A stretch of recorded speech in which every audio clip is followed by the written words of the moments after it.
대항해 시대의 해적들은 다른 배를 어떻게 털었을까요? 이번 영상에서는 해적들이 어떤 방식으로 다른 배를 공격하고 약탈했는지, 그리고 어떤 생활을 했는지에 대해 알아보겠습니다. 해적들은 생사를 오가는 직업을 갖고 있던 만큼 그 생활도 마치 오늘만 사는 듯 방탕했습니다. 그들은 평소 배에서는 전투에 알맞은 옷을 입었지만 해안 도시에 상륙할 때는 상선에서 약탈한 화려한 옷을 입었습니다. 물론 팔찌와 목걸이 등의 장신구까지 착용했죠. 말을 할 때는 저주와 욕설이 섞인 해적 특유의 말투를 사용했습니다. 음식도 자극적인 것을 좋아했습니다. 해적이라는 직업 특성상 다음번에도 항구에 들어올 수 있을지는 아무도 몰랐기 때문에 매일 독주를 마시고 술에 취했습니다. 상선이나 군함에 있을 때처럼 제한적으로 배식을 받아 먹었던 것과 달리 맛있는 음식과 술로 배를 채울 수 있다는 것은 그들의 생활을 이어가는 원동력이 되었습니다. 재밌는 건 해적들이 폭탄이라고 불리는 혼합주를 좋아했다는 것인데요.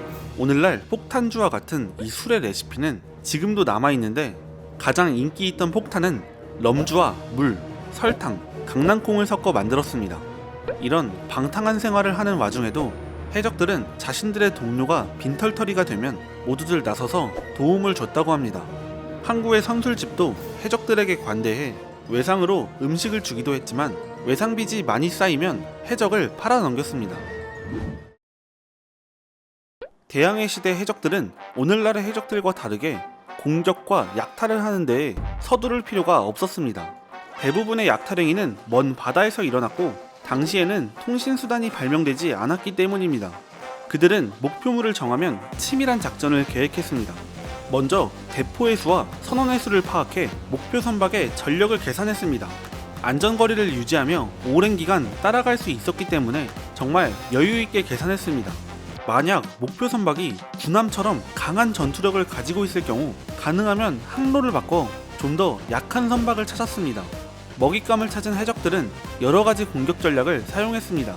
스페인 선박을 약탈하던 해적인 버커니어들이 사용했던 수법은 작은 보트인 카누를 사용해 공격하는 수법이었습니다. 이 방법은 먼 바다에서의 경우보다 연안에서 사용했던 방법이었는데요. 해안에서는 카누가 범선보다 발견이 어려웠기 때문에 카누 여러 척에 나눠 타 목표물에 접근해 공격을 감행했습니다. 실제로 1680년 파나마에서는 버커니어들이 카누 7척에 68명이 나누어 타 항구에 정박해 있는 3척의 스페인 함대를 공격하기도 했습니다. 해적들이 함선에 접근했을 때는 이미 함포 사격이 불가능했고 해적들은 노련한 사격 솜씨로 갑판의 선원들을 죽였습니다. 기함에 타고 있던 86명 중 60명이 사망하고 배는 납포되었습니다. 해적들의 대부분의 약탈은 육지와는 먼 바다에서 자행되었습니다. 이런 바다에서 해적의 공격 수법 중 목표 선박을 가장 쉽게 무방비로 만드는 방법은 바로 위조 깃발의 사용이었습니다. 당시에는 항해 중 근처에 있는 배의 국적을 파악하기 위해서는 깃발을 확인해야만 했는데요. 해적선은 그 깃발을 위조해 목표 선박에 쉽게 접근했습니다. 하지만 해적의 황금기 당시 카리브해의 해적들은 굉장히 공격적으로 좀 더 미친 사람들처럼 공격했습니다. 그들은 깃발을 위조하지도 않았고 자신들의 공격 의도조차 전혀 숨기지 않았습니다. 오히려 목표물을 향해 과감히 움직였고 검은색 해적 깃발을 배에 꽂아 상대방을 공포로 몰아넣었습니다.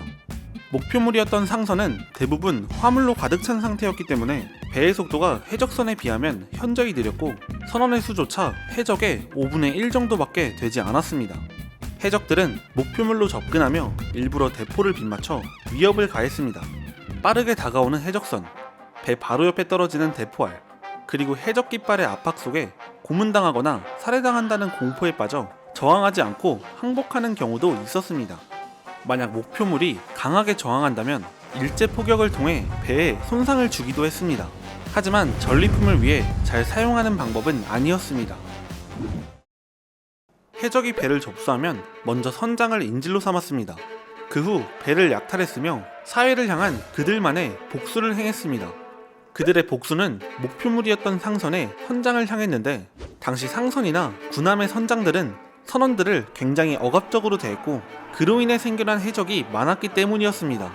해적들은 상선의 선원들에게 선장이 그들을 어떻게 대했는지 물었고, 만약 선원들을 학대하고 억압적으로 대했을 경우 선장을 매질하고 상처에 소금을 뿌렸습니다. 악명이 높은 선장은 곧바로 처형되었습니다. 그렇다면 선원들을 학대한 적이 없는 선장에게는 어떻게 대했을까요? 영국의 무역선의 선장이었던 윌리엄 스넬그레이브는 서아프리카에서 해적들에게 저항하다 총상을 입고 포로가 되었습니다. 배가 납포되고 해적들에게 구타를 당하던 그의 생명을 구한 것은 다름 아닌 부하 선원들의 외침이었습니다. 선원들은 해적들에게 우리 선장을 죽이지 말라고 소리쳤고, 자신들의 선장은 훌륭한 선장이라고 말했습니다. 이에 해적 선장은 직접 스넬그레이브에게 사과했고, 자신들의 목적이 비열한 상인들과 잔악한 선장들에게 복수하는 것이라고 말했습니다. 하지만 이것은 당시 상선이나 군함의 선장들이 얼마나 악랄했는지와 해적의 사회를 향한 복수심을 보여주는 것이지, 이 때문에 해적 행위를 정당하다고 평가하는 것은 어렵습니다. 해적들은 배나 마을을 점령할 경우 공격과 약탈 과정에서 각종 잔혹한 행위를 저질렀습니다. 물론 신사적인 해적도 존재했지만 대체로 해적들이 얼마나 잔인했는지 사회에서 인간 이하의 존재로 취급받았습니다. 그들은 포로들을 위협하고 고문해 숨겨진 보물의 위치를 알아내는데요. 대표적인 수법으로는 나무판자 위를 걷게 하는 수법이 있습니다. 나무판자를 배 밖으로 길게 설치해 몸을 묶고 눈을 가려 그 위를 걷게 했습니다. 또한 바다로 떨어지기 직전에 판자를 걷는 포로의 다리를 총으로 쏴 몸을 제대로 움직일 수 없게 만들었습니다. 이렇게 고문을 하며 포로들을 협박했고 그 모습을 웃으며 즐겼습니다. 그 밖에 묶어놓고 때리는 것은 기본이고, 손에 도화선을 끼워 산채로 태우는 등 천인공노할 만행을 저질렀습니다. 특히 가학적인 성향을 가진 선장들이 심했는데, 대표적으로 프랑스 출신의 롤로네 혹은 롤로누아라고 불린 해적은 포로를 고문하는 것을 좋아했습니다. 그는 포로가 제대로 말을 하지 않을 경우 자신의 칼로 난도질해 고통스럽게 죽였습니다. 해적의 삶은 상선에서 일하는 것보다는 조건이 좋았지만 그렇다고 편하기만 했던 것은 아니었습니다. 그들 역시 해적 소굴을 떠나 먼 바다에서 오랫동안 있게 될 경우 쥐 오줌 냄새나는 썩은 물이나 럼주를 마셔야 했고, 딱딱한 육포와 쉽 비스킷을 먹었습니다. 그나마 상선보다 나은 점이 있다면 상선처럼 적재된 화물이 많지 않았기 때문에 음식의 양은 많았습니다. 또한 이름을 남긴 해적 선장들 뒤에는 군함에 잡혀 교수형당한 수많은 해적이 있었습니다. 해적들은 잡혔을 때 제대로 된 재판도 받지 못했습니다. 해적이 재판에서 무죄나 집행유예를 받는 경우가 아주 드물었기 때문에 재판은 신속히 이루어졌고 신속하게 교수형에 처했습니다. 가끔 목을 맨 줄이 끊어지는 경우에는 죽다 만 사람을 다시 올려 매달았습니다. 해적은 죽은 다음에도 자유롭지 못했습니다. 시체는 해부용으로 사용되기도 했으며 해적질에 대한 경고의 의미로 항구에 드나드는 배의 잘 보이는 곳에 전시해 놓기도 했습니다.